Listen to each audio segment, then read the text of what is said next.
Hi, this is Karun Chandok, and you're listening to Speed City. Welcome back to the fastest hour in radio, Speed City. All right, welcome back. Do you hear that, Jonathan? Karun Chandok bringing us back?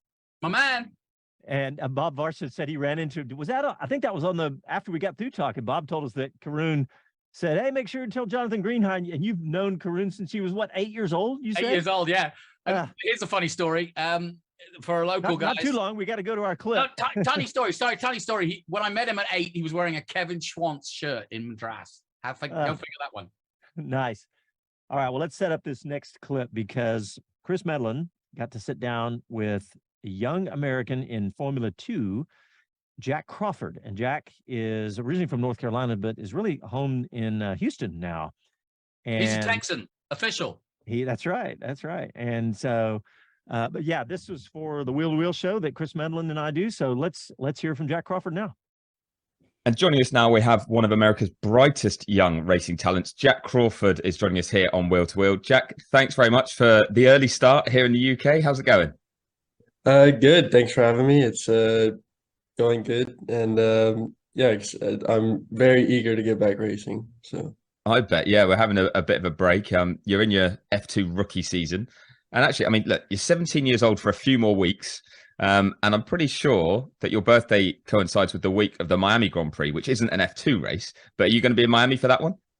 I won't be in Miami unless, last minute plans change. I'm quite busy at the moment in between all the races. I think we have our Barcelona test the same week as Miami, possibly. But anyways, I'm so busy with my own schedule, it's hard to make time for any sort of vacation days. Well, that'll teach me for not checking the testing schedule, because I obviously know the F2 race schedule. And the next one coming up is Baku, and we're going to chat about that in a little bit, because I want to go back to the last one. And as you mentioned, it's been a bit of a gap between racing, but last time out was Melbourne, F2's first visit to Australia, and you were on the podium in the first race. I mean, how sweet did that feel with second place in the sprint? Yeah, it was good. It was my first Formula 2 points, which was really nice. And, we had a lot of speed in Melbourne in both dry and wet conditions, which was really promising. We made a lot of improvements from Bahrain and Jeddah, which was really good to see from a team standpoint. I think it gives us a lot of confidence as a team, and as well, me as a driver. And yeah, getting on the podium, I only have one more step to get where I want to be this year. So. Yeah, I mean, you mentioned the team. High Tech is who you're racing for in Formula 2, and the results hadn't quite been there in those opening 2 rounds in Bahrain and Jeddah that you mentioned, but at certain times the pace had been. You could see it was there. So how tricky has it, I guess, been for you as someone who was adapting still at a young age as well from Formula 3 to Formula 2? Because it's quite a big step, isn't it? Yeah, it is a big step. I think, actually, it is a big step, but once you get used to the main differences, the weight of the car, the turbo, it actually feels quite similar in a way. Like you can't really feel the speed as much difference. Obviously when you put on a super soft tire and in Bahrain qualifying for the first time, it's really, really fast. But once you get used to it, it actually doesn't feel like too much of a difference. Which is good in some ways. I do think it was a bit easier to move from Formula 3 to Formula 2 than it was from Formula 4 to Formula 3. But yeah, I mean, there's still a learning curve to this stage. I'm learning stuff every race, and there's not a lot of test days. We only got, the 3 days I did last year, and the 3 days I did this year, which were all learning days. And, so every session I'm out there learning, so. Well, it's like you can see my notes, because my next question is about learning, actually. I mean, I think if I'm right, Ollie Behrman's the only driver younger than you on the F2 grid by 6 days. So yeah. I mean, the two of you are damn close, aren't they? But then you'd still be the youngest if you'd stayed in F3 this year. That's kind of where you're at. So in that sense, like, how much learning is there for you to do compared to some of the guys you're up against? Yeah, there's definitely, this year there is a lot of rookies. But, I'm still one of the younger rookies, compared to some guys who are going into F2 as rookies. They're, above 20 years old, 21, 22. Victor and Arthur, for example, they're a bit older. But it still is difficult. We have a lot of good guys in F2 that have a lot of experience, Theo Poucher and all the guys in their second year as well, which are doing well. So, people with the 3 years plus experience are obviously going to be fast no matter what. And, the guys in their second year are really quick this year. So it's definitely a really tough field. So Yeah, I mean, I think Ralph Boschung's close to 100 races in Formula 2. I'm a big Ralph fan because he flies stunt planes in his spare time, which I think is so cool. But yeah, he's been around for a while, so you can see some of the experience you're up against. But you got good experience last year in terms of in Formula 3 in your second year and your first full season in F3. You were in the title fight, weren't you? And it did kind of fade towards the latter part of the season. So what did you learn from that? What sort of stuff has helped you develop over the last 12 months? Yeah, I think speed was never the problem at the end of last year. It was more about performing and keeping a cool head when it mattered, which is where I think it sort of fell apart in the last 3 rounds for me. Although I did have the outright pace in all those rounds, which was obviously there. So that was never the problem. It was just about performing under that championship sort of pressure at the end of the year, which I don't think I managed very well. But coming into a new season, fresh start in Formula 2, it's good to sort of have not that much pressure, although I am able to manage the pressure a bit better. Yeah, I mean, we talk about it, and I've mentioned your age a couple of times, but you started last season as a 16-year-old racing for a world championship or a championship on the calendar that is supporting Formula 1.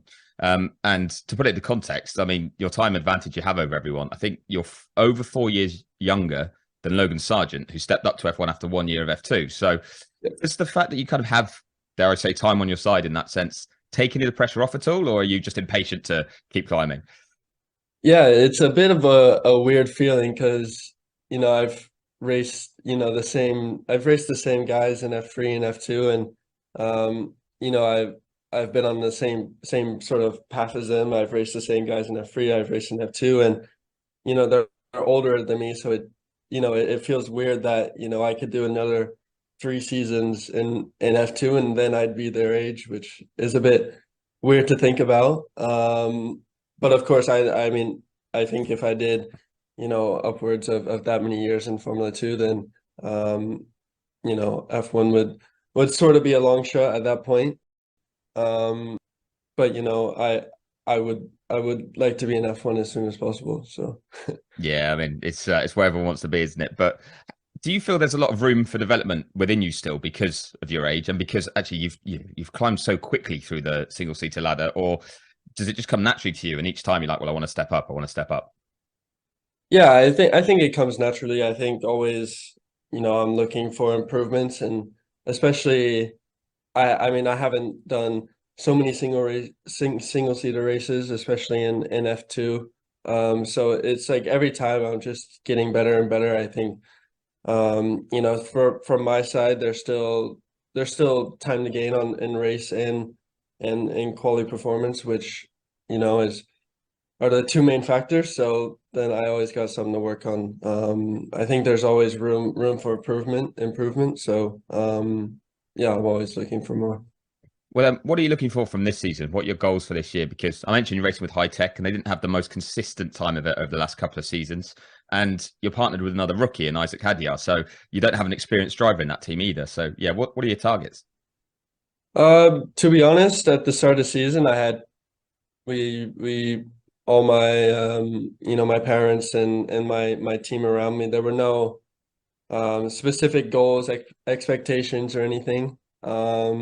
We were just looking out and trying to learn as much as possible, especially in the first half of the season, and really use that to build on something for the end of the season and try to get those good results. Obviously, I've had a good result now at the beginning of the season, which was a bit unexpected, which is good. It shows that I've been able to learn well and develop quickly. But yeah, I think a specific goal every driver wants is to beat his teammate, and I have a very good teammate very quick. So I think, that gives us it actually sort of creates like a dynamic where we sort of push each other a bit more. So.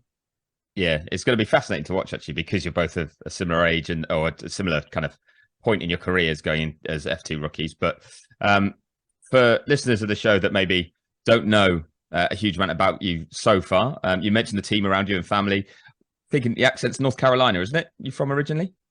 Yeah, I'm from North Carolina originally, but I live in Texas. Well, I used to live in Texas. I still go back. I live in Milton Keynes in England now. But yeah, I live most of my life in Texas. Yeah, well, you mentioned Milton Keynes. As a Brit, I'm allowed to admit that's perhaps not the most exciting place to live as a teenager. But how tough was it then, kind of moving to the UK so young to pursue the single-seater path towards F1? Because I think you're just turned 12 or 13, something like that, when you first headed to Europe? Yeah, my first time in Europe in go-karts, I spent time in Italy. Although I didn't really live there, was just hopping around in hotels. Even actually all the way up until the beginning of last year, I was still hopping around in hotels. So I didn't get my apartment here until May of last year. Which it's nice to have somewhere stable. Although, like you said, it's not the best place in England. But it is very convenient for me. I have High Tech, which is 25 minutes drive to Silverstone, and then Red Bull, which is only 10 minutes away from me. So I have everything that I need in within 30 minutes. So it's really nice to have that. Yeah, I mean, firstly, sorry for the weather. Certainly, as someone coming from Texas who's probably used to much warmer climate. But you mentioned Red Bull. For listeners, Jack's currently sat in his kitchen with a Red Bull training top on, because you did get into the Red Bull Young Driver program, making this move. So I guess that must have made it worth it to have been picked up by a big F1 team. Yeah, 100%. I mean, it was, I think from my side, F1 was not even an option. For me, being American and being so difficult to come over, until I had this opportunity with Red Bull. So it's really nice to have that. And yeah, I'm willing to move to Milton Keynes to pursue that dream. All right, everybody. If you want to hear the rest of that interview, just Google Wheel to Wheel on ESPN Extra, and you can find the podcast. You can download the rest. But man, Jonathan, we're almost out of time, but I'm so excited to have this 17-year-old in Formula 2. He could, like you were saying during the break, he was like, he could be there for years. Yeah, I mean, he is at the perfect age. That's why I want people to remember his name. And I'll tell you what, I think the new test of getting into Formula 1 is if you can put up with Milton Keynes. Well, I mean, joking aside, people in England, we're not kidding. We don't like Milton Keynes. It's an aberration. It was a city built from nothing. And so it has this sequence of roundabouts. It's just an odd city in a beautiful part of England, which is that area where Silverstone is. Beautiful countryside. I lived in Banbury myself. But Yuki Tsunoda literally couldn't stand it.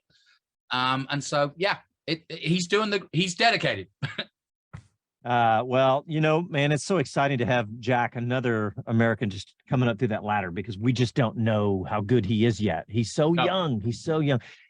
All right, we got to wrap it up, guys. Thanks, everybody, for tuning in. And, of course, next weekend, back to Formula 1 action. Go to our website, speedcitybroadcast.com, to find out how to listen to everything. We'll talk to you next Saturday for the post-sprint race. Talk to you then.